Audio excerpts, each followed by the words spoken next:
स्वागत है आपका 10th हिस्ट्री के अगले लेक्चर में। तो हम पढ़ रहे थे यूरोप में राष्ट्रवाद का उदय, इतिहास का फर्स्ट चैप्टर। तो आज इसमें हम क्या टॉपिक डिस्कस करेंगे? ब्रिटेन की अजीब दास्तान, स्ट्रेंज केस ऑफ ब्रिटेन। हम ये जानेंगे कि किस प्रकार से ब्रिटेन एक राष्ट्र के रूप में अस्तित्व में आया और इसके राष्ट्र के रूप में अस्तित्व में आने की कहानी जर्मनी और इटली से किस प्रकार से अलग है। इसीलिए इस टॉपिक पर हमारा क्या क्वेश्चन बनता है कि ब्रिटेन में जो राष्ट्रवाद का इतिहास है वो शेष यूरोप से कैसे भिन्न था, यानी कि जो यूरोप के बाकी देश थे, जो मॉडर्न नेशन स्टेट बने थे राजशाहियों को समाप्त करके, उनके कंपैरिजन में हम ब्रिटेन के केस को अलग क्यों कंसीडर करेंगे, आज हम ये डिस्कस करेंगे। इसके साथ साथ हम ये भी जानेंगे कि ब्रिटेन क्या है, ग्रेट ब्रिटेन क्या है, इंग्लैंड क्या है, क्योंकि बहुत से बच्चों के मन में ये क्वेश्चन उठता होगा कि क्या ये एक ही कंट्री है, कॉन्टिनेंट है, क्या है ये। तो आज आपकी ये सारी कंफ्यूजन दूर हो जाएंगे। तो आज जिस ब्रिटेन को हम एक राष्ट्र के रूप में जानते हैं वो एक क्रांति के कारण नहीं बल्कि एक लंबी प्रक्रिया के कारण बना था, यानी कि ये किसी क्रांति का, रेवोल्यूशन का रिजल्ट नहीं था, ये एक लॉन्ग प्रोसीजर का रिजल्ट था कि जो हम मॉडर्न ब्रिटेन देखते हैं वो हमें देखने को मिलता है। तो जब हम इस क्वेश्चन का आंसर अटेम्प्ट करेंगे कि जो ब्रिटेन में जो राष्ट्रवाद का इतिहास है वो शेष यूरोप से कैसे भिन्न था, तो ये पॉइंट मेंशन करना हमारे लिए सबसे ज्यादा जरूरी है कि जो ब्रिटेन है वो किसी क्रांति या रेवोल्यूशन के कारण एग्जिस्टेंस में नहीं आया, बल्कि वो एक लंबी ऐतिहासिक प्रक्रिया के कारण अस्तित्व में आया है। तो वो लंबी ऐतिहासिक प्रक्रिया क्या थी उसे हम डिस्कस करेंगे। तो 18वीं सदी के पहले ब्रिटेन क्या था? एक राष्ट्र नहीं था बल्कि ये क्या था?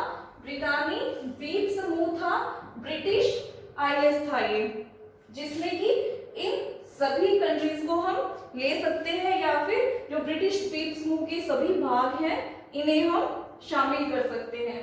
तो यहाँ ये जो ब्रिटिश द्वीप समूह था इसके जो अलग अलग हिस्से थे, इन अलग अलग हिस्सों में जो अलग अलग जातियां थी, जातियां हम कास्ट नहीं कह सकते, हम कह सकते हैं कि अलग अलग नस्लें निवास करती थी, यानी कि वो लोग अपना ओरिजिन एक ही मानते थे।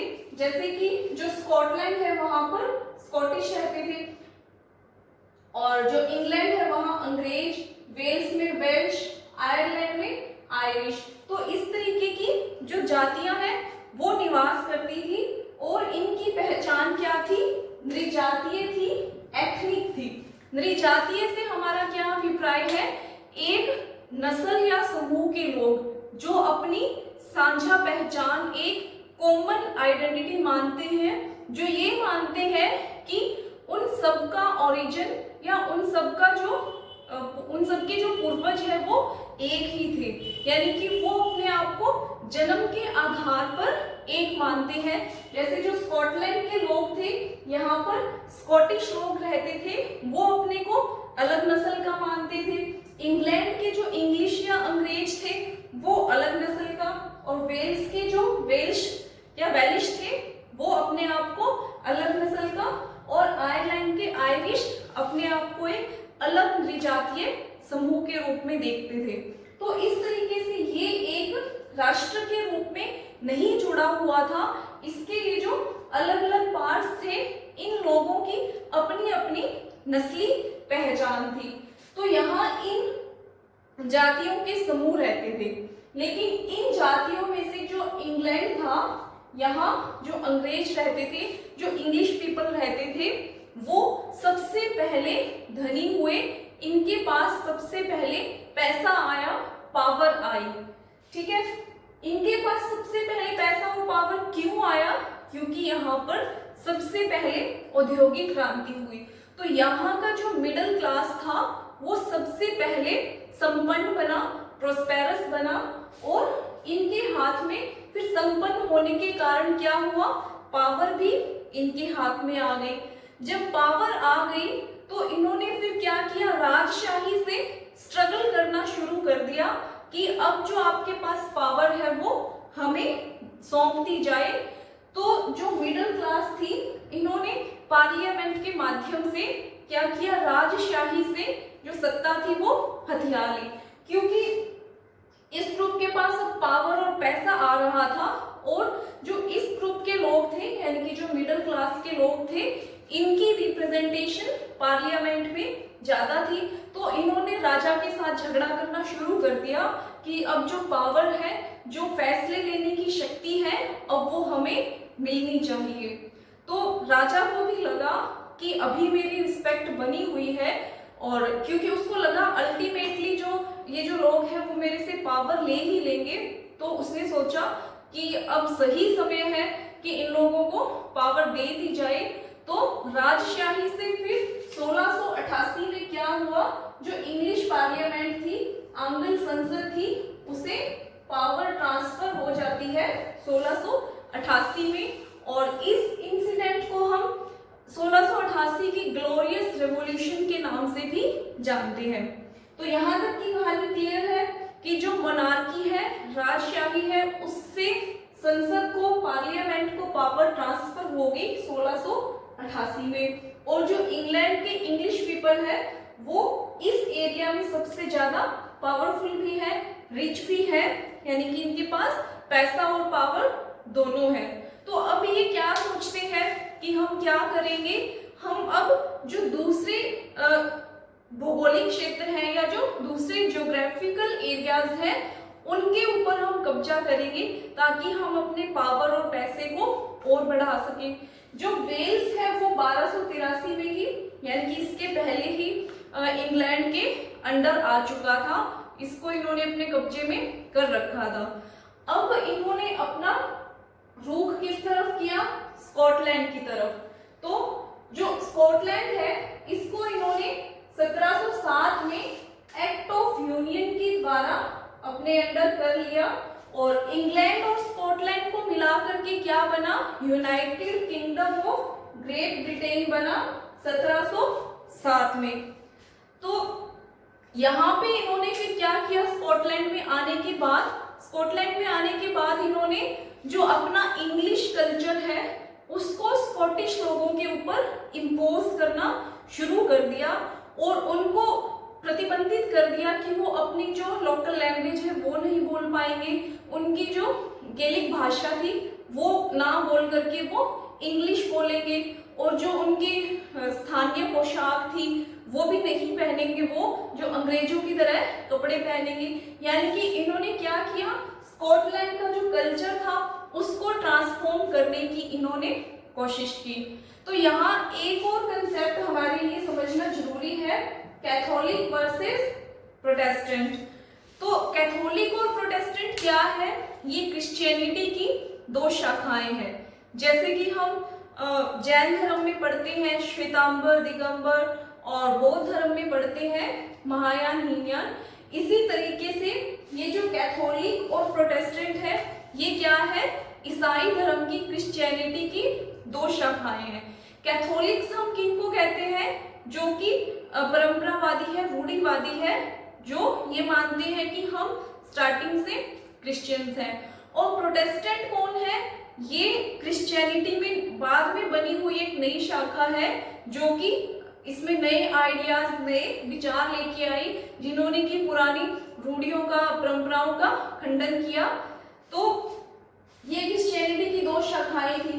इंग्लैंड में क्या था, जो प्रोटेस्टेंट लोग थे इनका बहुमत था, तो इन्होंने फिर क्या किया, जो ये बाकी के एरियाज थे यहाँ पर कैथोलिक्स ज्यादा थे और जो प्रोटेस्टेंट थे वो माइनॉरिटी में थे, अल्पसंख्यक थे। तो इंग्लैंड के द्वारा क्या किया गया, जो बाकी के एरियाज थे इन्होंने यही पॉलिसी स्कॉटलैंड में भी अपनाई, यहाँ पर भी इन्होंने जो प्रोटेस्टेंट माइनॉरिटी में थे उनको इन्होंने सपोर्ट किया और यहाँ पर कब्जा कर लिया। अब स्कॉटलैंड पे कब्जा करने के बाद यही जो कहानी है वो आयरलैंड में दोहराई गई। आयरलैंड में भी इन्होंने क्या किया, जो प्रोटेस्टेंट लोग थे, जो कि अल्पसंख्यक थे, उनको जो सपोर्ट किया गया और फिर आयरलैंड पर अल्टीमेटली इन्होंने कब्जा कर लिया। इसको हम डिस्कस करेंगे कि किस प्रकार से आयरलैंड का इंग्लैंड में विलय किया गया। तो जो ब्रिटेन था उसने पहले क्या किया, यहाँ आयरलैंड में जो प्रोटेस्टेंट लोग थे उनको सपोर्ट किया और यहाँ लोकल लोग जो भी विरोध कर रहे थे, जैसे वोल्फटोन थे, एक इनके लीडर थे, उनका नाम आता है इसमें कि जो वोल्फटोन थे उन्होंने 1798 में विरोध किया था अपनी सेना के साथ। तो ये विद्रोह इंग्लैंड के द्वारा दबा दिया गया था और 1801 में फिर क्या किया गया, आयरलैंड को जबरदस्ती ब्रिटेन में शामिल कर लिया गया। तो अब हमारी कहानी यहाँ तक पहुंच चुकी है। अब हमें ये सीन अच्छे से समझ में आएगा कि इंग्लैंड क्या है, ब्रिटेन क्या है और United kingdom of great Britain क्या है।